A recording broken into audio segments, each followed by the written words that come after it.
What's up, Eric? What up, Dave? What's up, man? Yo. So what's up, man? Tell us a little bit about your car. What is this? How long you had it? What you done to it? Hell yeah. 1969 fastback. Got this thing probably about like, I don't know, 4 years ago or so. Been doing a lot of work to it for sure. Got it. Had an old patina green paint job. Needed some stuff. Had some twists on it. It's pretty cool. But always wanted a little bit more. I love the 16-inch alloy look. Went and got those. Got a little fresh paint job on it. Actually did the interior myself. Everything but the headliner, so I can't go there. But I've done pretty much everything to this car except for the paint, headliner, and of course the motor. Built by you. Did all the brakes, new steering, do everything. Everything but a pretty much, you know. What's this color? What is this called? What's that? What is this called for the interior? I'm not really sure exactly the color. That's just what's supposed to be for this car. You just kind of pick whatever colors you like. I one with initially that. wanted to go leather or some kind of tan, but to be 100%, I got all the interior for free on a trade for something that I had, so Wow. I felt I went with it. I was like, you know what? It's clean, it's new, Yeah. it looks good. Yeah, and then you got all these chrome. Where do you get this from? I got it on sound, I got pretty stuff. Oh yeah? Yeah. That mirror. What's up with this? These are Alberts. These I got from the Netherlands probably about like 3 years ago. Wow. NOS packaging. It's fun stuff. Yeah. You gotta have the good stuff on there. Yeah. Got Swedish gravel guards in the rear, which are pretty darn rare. All right. Definitely one of the rarest things on the car. There's probably only one Type 3 I only know of, which is called Frenchie, has French reflectors. Yeah. Nobody has these reflectors, which is rad. I got super blessed to get them, and it's cool to have something that no one's got. Definitely. If you got them, bring them out, put them on your car. That's your car club right there? What up? Your car club? Westside VW Club, totally. And this? Honest Coffee Roasters, the reason I have it. Definitely. And Type 3 Army. It's gotta be, man. Good things though. Got a little air ride in the front. Hooked up a while back. Yeah, tell us what's up with your interior. What's the fun stuff about your cockpit? Cool stuff here, little coach wheel. Definitely something I've always liked. Definitely has a 12 o'clock crack like them all, but got a little cover for it now until I ever get it restored. I want to get the matching eliminator shifter for it. May eventually. Yeah. I had that one, but wasn't functioning right. Yeah. Redid all the gauges, tachometer, NOS, little. Does your clock work? No, I took it out and it's a tach. Oh, okay. Yeah. That's cool. Definitely. The one thing, I've definitely made this car look a lot earlier than it is, other than the interior without the S, door handle, stuff like that. But outside having fat molding instead of thin molding, I put on a bunch of different stuff to make it pretty much look like a lot earlier vehicle, but it's what it is. It's fun. And hey, some points they mix and match so many parts that I've seen parts on these in other all the parts off of countries. it are pretty shiny. They're pretty cool. And this is your air system? Yeah. We're up in the west side again. Yeah. Just got all this of stuff course. redone. You got to. All right. So what do you have right here? Little double Viera pop. Where's your spare tire, man? You don't have a spare? Nah, I roll pretty dirty. Yeah.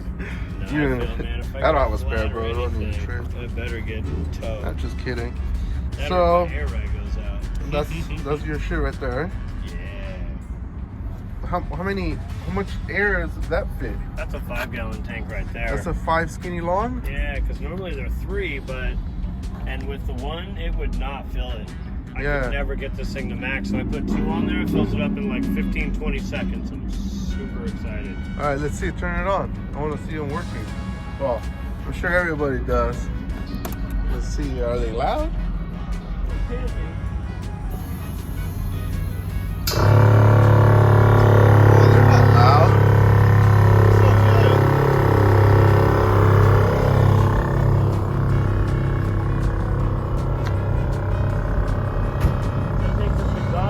Too.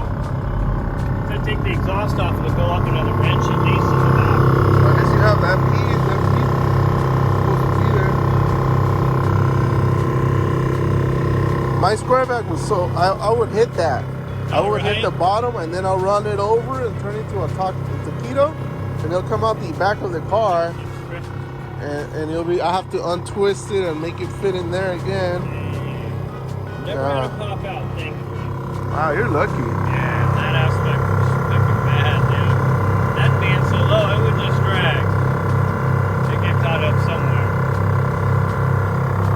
That's cool. So this how many times can you go up and down? Because you already brought it up like 5 times as you saw me. Right. So how many times can they do it? Probably about 4 or 5 times. 4 or 5 times to go up and down? 200 psi in it. That's why it goes up so fast then. Yeah, when you're at full max, yeah, it'll go up way quicker with the 200 psi. It'll go up higher than this. This isn't even as high as it goes.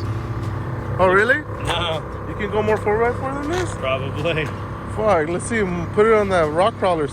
Especially when the when I get that exhaust off there, it's gonna go higher in the back because the exhaust and all the heater boxes are soft. And we're changing the rear. We're changing the exhaust. We're taking this vintage speed one off. Oh yeah, you just went up a little more. Yeah. I need it for the back. The front I usually roll like this. I usually drive around like that. Yeah, that's perfect. I want to be able to drive it. Because you want to be able to drive it. Yeah. No, I think it drives like a Cadillac now. It's never driven so nice. And so you had a bunch of time to work on this car in 2020. You redid your car almost like I did my whole car, right? Yeah, right. Pretty much redid the whole everything. Yeah, I just didn't take it off through the front end. That was about it. Front end. And then you got my engine. So you already had an engine from me that was a 1679 that you lasted how many years driving around? 3.5, 4 years at least. Yeah, right. Fast motor. It never blew. I just wanted it bigger.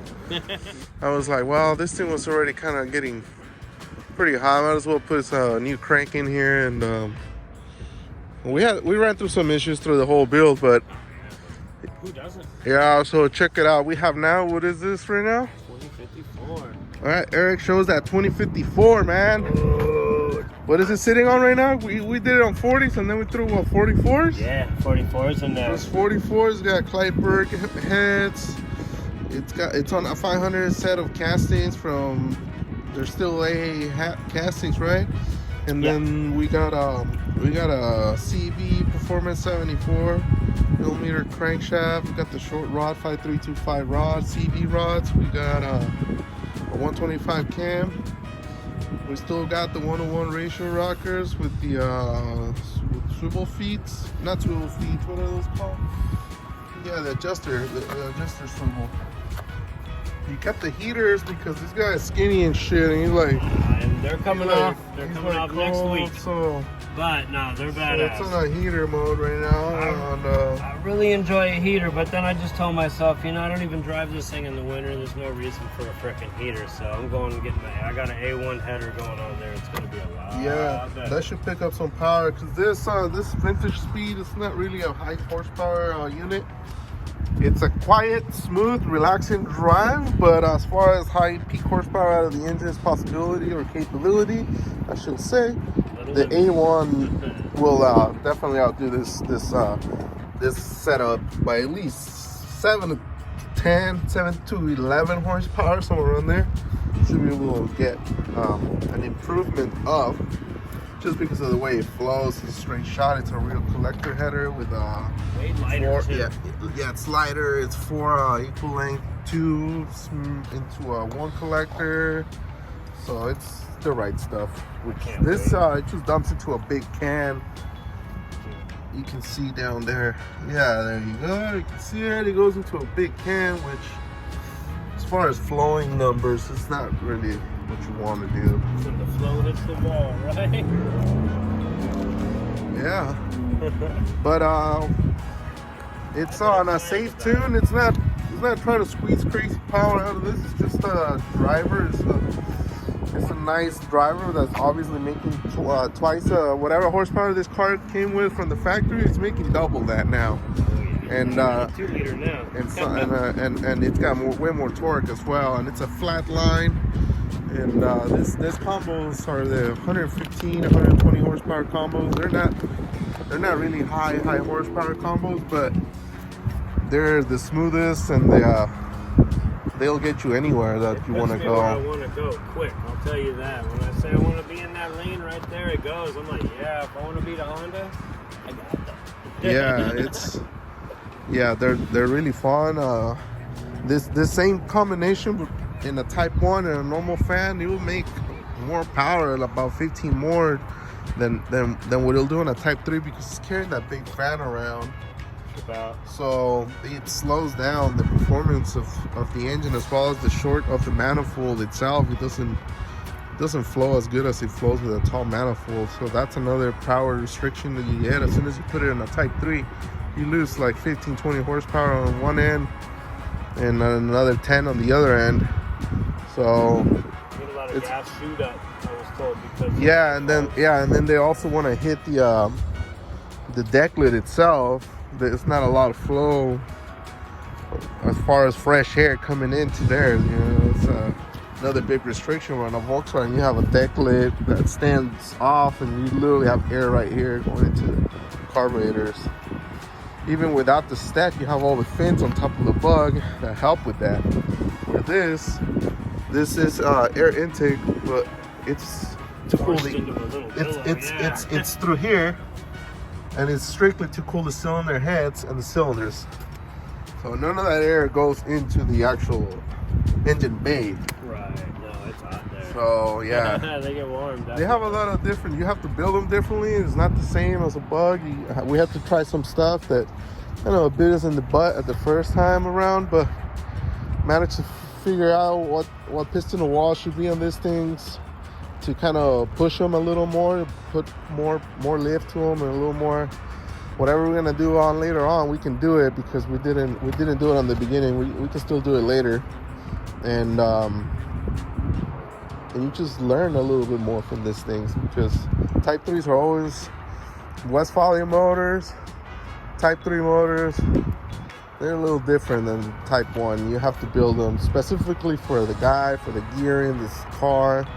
Everything that this guy is going to do has to matter when it comes to the build itself. So there's a lot of things taken into consideration to put this one together.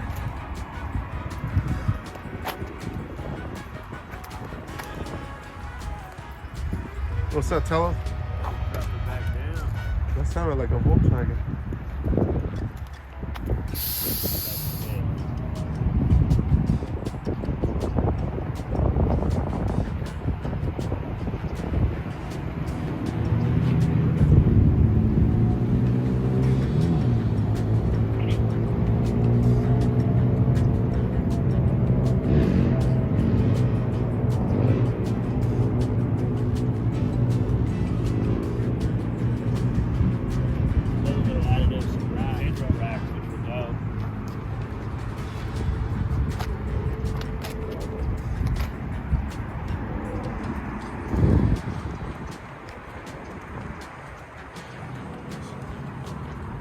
Nice mirror. The Alberts. Have to have the little hooded, man. They make them hooded and without the hoods, but I like the little thinning hood there instead. Yes, it's really nice. Adds a little touch to it. And more error correct for 69. Earlier ones wouldn't have that. Or they'd be a little bit smaller and a little bit different shape. You got your blinds? Got those on mine, which is pretty cool. I like them. Cool look. Tell me about your brakes. What do you have for suspension? Finally, besides your air shocks? I've wanted to upgrade really bad for a long time. That's why I pulled the car out of commission for about a year. Did the whole front end on it, tie rods, everything, and upgraded to the 4-piston wheel wells, which I really wanted bad. Yeah. I'm up on that old speed. Couldn't be happier for sure. I have empties in the back for now that I've had on here since I've gotten the car, but I'm gonna upgrade eventually to wheel widths in the back as well. Yeah. Coming soon. We gotta save some more money. Yeah. You know how that is, definitely. And what size tires and wheels you got? 16s, man. 16 by what? 8? 16 by by 7? 7s in the back, 16 by 6 in the front. Okay. I had 17 by 7 all the way around, originally turbo twist, but this look I'd wanted for a long time. I really like it. I like it way more. And I knew it'd be a little bit lower too, because before it's just I couldn't get as low as I quite wanted to, even slamming it all the way down. And if I even took it, I wanted to be able to drive like this. I can cruise into shows like this, but I can't drive. In fear of the motor. Yeah, of course. You have a sump. Yeah, it's a little too close to the ground, so. All right. Well, is there anything else you want to tell us about your car? Is your favorite part, your one favorite part, or is this your favorite car you've had, or what? Yes, by far. I've had a lot of Volkswagens. First car was a Volkswagen when I was 15 and a half. Been into the whole VW scene since the very early 90s, way back when German Folks was just a small club. And man, let me tell you, always wanted something like this. And finally I have something nice. I'm stoked. Feel a part of the VW world for sure. Yeah, little by little you make moves to end up with better cars. Yeah. And well, the thing is about the fastback, you think about it a lot. This thing was a bastard get over here so they can hear you a little bit better. Right, this thing was a bastard stepchild forever. I hated fastbacks as a kid. Most people hated fastbacks. But I'll tell you one thing. When you go to shows like Prado, you go to shows like the VW Classic, and all these big shows, you see every bus in the world. There's 5 or 6 splits sitting there on display. There might be a Kuba wagon driving around, and there's one fastback. Yeah. It's kind of rare. Or 2 or 3. In general, but you'll never like, see that many. You know? Most meets you'll never see one. And they're coming up, which I feel now. They're definitely coming up. Definitely Lifestyle 310, the guy with the beautiful dove gray one. The other dude's got a sick-ass blue one, which is just beautiful. He's a helicopter pilot.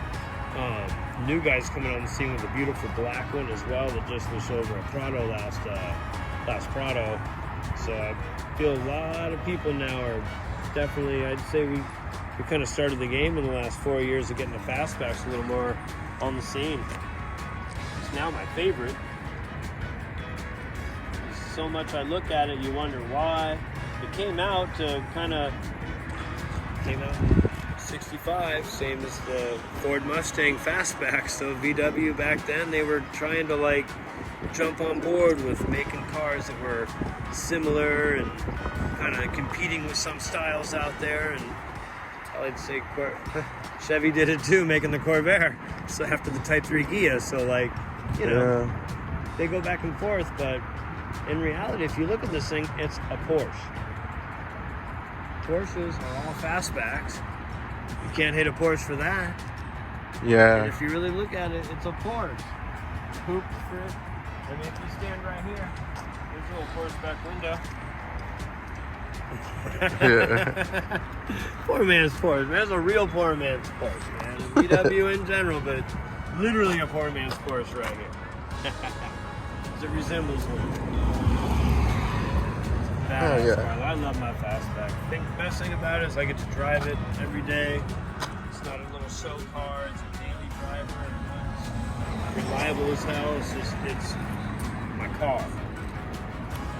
Well, I'm glad we finally got it all figured out and you got it running and and you've been putting miles and going to work. That's what I had you do it, man.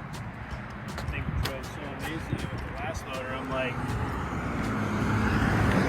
my big one.